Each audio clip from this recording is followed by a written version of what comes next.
यहाँ पर जो कागजों की अदला बदली हो रही है, इसमें सबसे बड़ी जो चीज़ है वो ये है कि अब हम भारतीय रेलवे का जो ट्रैक है उसको छोड़कर डेडिकेटेड फ्रेट कॉरिडोर की तरफ ये गाड़ी जा रही है और उसकी एक तरीके से अनुमति है, उसका क्लियरेंस है, ये टिकट दिया गया है कि भाई आप जो है यहाँ से उधर जाएंगे। तो ये जो बदलाव है यहाँ से दूसरे ट्रैक पर जाने के लिए, उसके लिए क्या अलग से परमिशन जरूरत होती है? हाँ बिल्कुल, ये PLC वगैरह दी जाती है, पेपर लाइन क्लियर टिकट। इससे अपन IR से DFC के अंदर प्रवेश करते हैं। जब तक ये पेपर्स नहीं मिलेंगे अपन DFC के अंदर नहीं जा पाएंगे। अच्छा, इससे पहले भी आपने DFC पे गाड़ी चलाई है ये? हाँ, मैं लगभग 1.5-2 महीने से हर स्पेशल मूवमेंट में साथ रहा हूँ, DFC के अंदर वर्किंग करी है। और आज भी अपन ये ऑफिसर्स की कार्ड लेके जा रहे हैं, ये कोई इंस्पेक्शन वगैरह चल रहा है इनका, उसमें अपन चल रहे हैं साथ। अच्छा, क्या फ़र्क है दोनों ट्रैक में? DFC का ट्रैक है एक्चुअली ज़्यादा अच्छा है, अभी ज़्यादा स्मूथ लगता है, इसकी स्पीड ज़्यादा है। वहाँ पे अपने स्पीड रिस्ट्रिक्शन इंडियन रेलवे के अंदर थोड़ा ज़्यादा रहते हैं, यहाँ पे थोड़े कम है, इसलिए टाइम मेंटेन हो पाता है और आराम से गाड़ी चल पाती है। तो यहाँ पर आप समझ सकते हैं तमाम तरीके की सुविधाएं। दूसरा क्या होता है, इंडियन रेलवे की जब हम बात करते हैं तो उस पर पैसेंजर ट्रेन भी चल रही हैं, मालगाड़ियाँ भी चल रही हैं और तमाम कासन्स होते हैं, तमाम तरीके की हम कह सकते हैं कि एक अलग अलग तरीके की स्पीड रिस्ट्रिक्शंस होते हैं। तो वो सारी चीज़ें हम अगर DFC की बात करें तो नया ट्रैक है और इसकी जो पटरी है वो ज़्यादा वजन ढो सकती है, यानी भारी भरकम गाड़ियाँ इस पर चलेंगी और उसकी पूरी की पूरी तैयारी की गई है। यहाँ पर अब थोड़ी देर में ये ट्रेन हम कह सकते हैं कि भारतीय रेलवे का ट्रैक छोड़कर अब ये प्रवेश करेगी डेडिकेटेड फ्रेट कॉरिडोर में। डेडिकेटेड फ्रेट कॉरिडोर यहाँ पर आप देख सकते हैं कि डेडिकेटेड लाइट जो है आप देख सकते हैं येलो है, यानी पूरी तरीके से परमिट किया जा रहा है कि आप आगे चलें और आगे हम कह सकते हैं ट्रैक चेंज होगा। अभी ट्रैक चेंज होगा तो वो भी हम आपको दिखाएंगे, किस तरीके से बदलाव होगा, क्या क्या होगा उसको हम दिखाएंगे आपको। और यहाँ पर आप समझ सकते हैं क्योंकि DFC की जब हम बात करते हैं तो DFC कहीं ना कहीं एक बड़ा बदलाव है, आने वाले दिनों में एक बड़ा बदलाव है और उसकी पूरी तरीके से तैयारी हो गई है।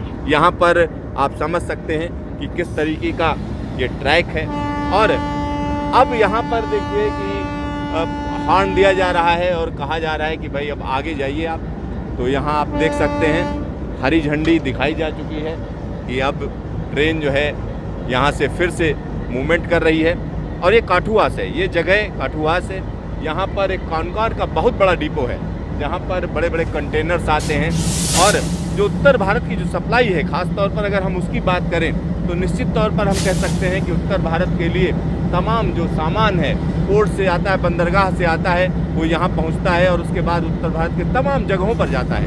तो ये आप यहाँ पर जो बदलाव है उसको देख सकते हैं क्योंकि ये जो ट्रैक है, ये ट्रैक निश्चित तौर पर आने वाले समय में हम कह सकते हैं कि अगर हम भारत की बात करते हैं, देश की बात करते हैं, तो कहीं ना कहीं उसकी जो आर्थिक कुंडली है उसको पूरी तरीके से बदलेगा। यहाँ पर अब आप समझ सकते हैं कि ये जो है अब ट्रैक चेंज है। यहाँ पर भारतीय रेलवे के ट्रैक से अब हम डेडिकेटेड फ्रेट कॉरिडोर की तरफ जा रहे हैं। ये देखिए किस तरीके से बदल रहा है ये ट्रैक और उसके लिए ग्रीन सिग्नल भी यहाँ से मिल चुका है। अब सिग्नल भी ग्रीन है, साथ ही साथ अगर हम इस ट्रैक की बात करें तो ये ट्रैक का बदलाव हम आपको दिखाना चाह रहे हैं, इसलिए हम इंजन पे ही सवार हैं। और ये एक डीजल इंजन है क्योंकि ये दिल्ली से चलकर यहाँ पर पहुँचे हैं क्योंकि ये इंस्पेक्शन चल रहा है। इस इंस्पेक्शन में तमाम चीज़ें देखी जा रही हैं कि किस तरीके से काम हुआ है, क्या क्या हुआ है और क्या ज़रूरत है, क्योंकि अधिकारी इस चीज़ को इंश्योर करना चाहते हैं कि पूरी तरीके से जो काम है काफ़ी स्मूथ हो और बड़ी आसानी से जो ये बदलाव होने जा रहा है उसको बड़ी आसानी से किया जा सके। और ये जो ट्रैक चेंज है आप समझ सकते हैं, अब हम एक तरीके से डेडिकेटेड फ्रेट कॉरिडोर की ट्रैक पर आ गए हैं। देखिए किस तरीके से डेडिकेटेड फ्रेट कॉरिडोर पर हम लोग पहुंच गए हैं और यहाँ पर आप OHE देख सकते हैं कितना ऊंचा है, क्योंकि भारतीय रेलवे की जब हम बात करते हैं उसकी OHE और इस OHE में फ़र्क है। यहाँ पर नया ट्रैक पड़ा हुआ है और इसके बारे में कुछ और बातचीत करने के लिए हमारे साथ DFC के कर्मचारी हैं, उनसे बात करते हैं, उनसे पूछते हैं कि किस तरीके का ये बदलाव है। और हमारे साथ US सोलंकी साहब हैं, आइए उन्हीं से बात करते हैं। सोलंकी साहब, क्या फ़र्क है दोनों में? यहाँ पर बेसिकली जो ट्रैक DFC का बिछाया गया है ये एक तो डबल डेकर ट्रेन के लिए है और हाई स्पीड रेल चलेंगी। इसमें मालगाड़ी की जो स्पीड रहेंगी वो एवरेज स्पीड ही 75 का है और मैक्सिमम 100 की स्पीड से गाड़ियाँ चलेंगी।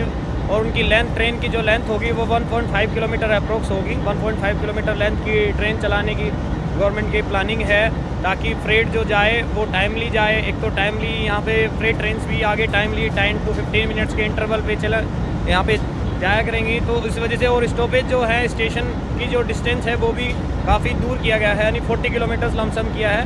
तो यानी नेक्स्ट स्टेशन जो पड़ेगा वो 40 किलोमीटर अप्रोक्स पड़ेगा। और एक बार अगर गाड़ी को दिल्ली से मुंबई जाना है तो वो चलने के बाद जहाँ पे क्रू हमारे चेंज होंगे तो चेंज होंगे, उसके बाद वो गाड़ी क्रू चेंजिंग पॉइंट पे ही रुकेगी। अदरवाइज़ कोई दिक्कत नहीं होगी तो गाड़ी थ्रू जाएगी, तो उससे बहुत ज़्यादा टाइम हमारा सेव होगा। मतलब जो पेरिसेबल आइटम है, तमाम तरीके की चीज़ें बड़ी आसानी से पहुँचेंगी। अभी भी हम जैसे भेजते हैं, हमारा अप्रोक्स टारगेट जो है अभी ट्रेन जो जाती हैं, जैसे ट्रक बाई रोड भी आप अगर भेजते हैं दिल्ली से मुंबई तो 2 से 3 दिन लग जाते हैं। DFC का टारगेट है 20 to 24 आवर्स में दिल्ली से मुंबई सीधे आपका जो ट्रांसपोर्ट से आप जो भी सामान भेजेंगे 20 to 24 आवर्स में भेज देंगे यहाँ से। 24 घंटे में, यानी बंदरगाह से सामान 24 घंटे में उत्तर भारत पहुंच जाए। तो तमाम हाई स्पीड ट्रेनें चलेंगी यहाँ पर, हम कह सकते हैं मालगाड़ियाँ। और जब मालगाड़ी की बात आती है तो कहीं ना कहीं एक कहावत होती है उत्तर भारत में, क्या यार मालगाड़ी की तरह धीरे धीरे चल रहे हो। लेकिन अब मालगाड़ी कहीं ना कहीं उस तरीके की स्थिति नहीं रहेगी, उसकी इमेज बदलेगी और उसकी सारी चीज़ें यहाँ पर बदलेंगी, ये निश्चित तौर पर कहा जा सकता है। तो यहाँ पर आने वाले समय की जो बदलाव होने हैं उसकी दिशा आप देख सकते हैं, उसकी दशा देख सकते हैं। और जब ये ट्रैक पूरी तरीके से मुंबई तक पड़ जाएगा तो निश्चित तौर पर बहुत भारी बदलाव होगा।